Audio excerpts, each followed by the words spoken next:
Line who seemed to have the answer. It was a chat room, and this man from Pakistan came online and started telling me about Islam. He said he was a Muslim, and I was very interested. I said, "What is that? Is that the people that worship the cows?" And he said, "No, Islam is something different. We worship one God, the one true God." And when he said the one true God, I said, "Really? Tell me about it," because part of me was still searching. Cindy began to study Islam at a Muslim community center in Houston, Texas. I was interested in it, number one, because of the familiarity that I saw in the Bible, and also because of charity, and because I thought to myself, if they give charity, they have to be good people. And then once they showed me these things, then I was listening to everything else that they had to say.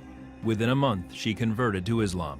The road to heaven for Muslims, they work their way. Everything they do, every prayer they do, every motion they do is working their way towards heaven. I pray the 5 prayers a day, plus if I do extra, God will really be proud of me. I learned how to read in Arabic so that I could read, because Arabic is the chosen language of God in Islam.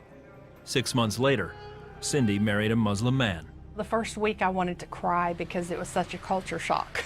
And I saw that he was going to treat me very well as long as I did what he wanted me to do. As long as I was completely covered, head to toe, as long as I went only where he wanted me to go. It was a very controlling relationship.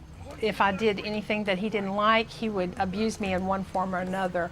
It was a common practice for my husband to bite me or pull my hair or hit me. And then one time he did throw me on the floor and stomp on my stomach. Cindy's doubts about her new religion grew. In Islam, it's like a controlling atmosphere, because your prayers are controlled when you pray to God, what language you pray to God, what time, what you can and cannot eat, what you can and cannot wear as far as makeup, jewelry. If I had have known there was this much control over me as a woman in Islam, I probably never would have converted, because what this did for me is ultimately made me more angry and more bitter. The more I saw, the more I didn't like it.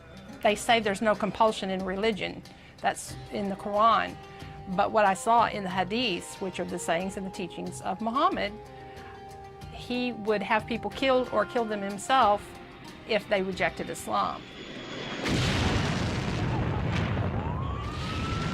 The September 11th attacks solidified her The doubts. second and last tower of the World Trade Tower has just collapsed. I felt like I was caught between two worlds at that point, because here I was, a Muslim, and they're saying Muslims did this terrible thing, but yet I'm an American and this is happening in my country. So I was totally devastated, and it totally wiped me out emotionally. I didn't know what to think. All I could do was cry, and I cried for days.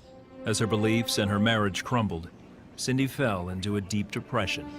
At one point, I just became so hopeless that I started begging God for death. I was praying to the God that I knew as a child, that I would pray to when I knew to pray. Then something in my heart said, go back to your childhood, go back to church. Something was drawing me there. That day, Cindy felt the love of Jesus and longed for more.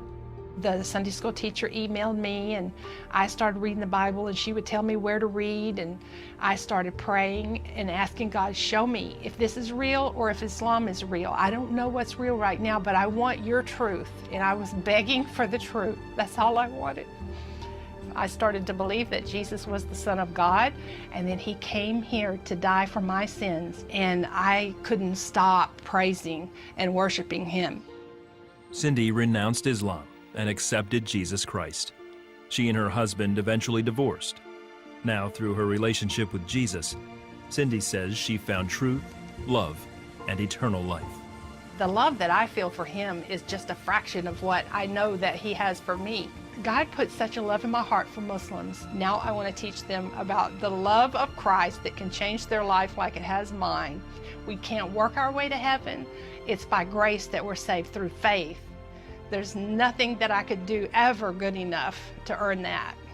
Your heart will change, your life will change, the hatred and the bitterness and the hurt goes away, and it's replaced with love and joy like you have never known before, like no drug, no man, nothing in this world can satisfy. There's nothing like it.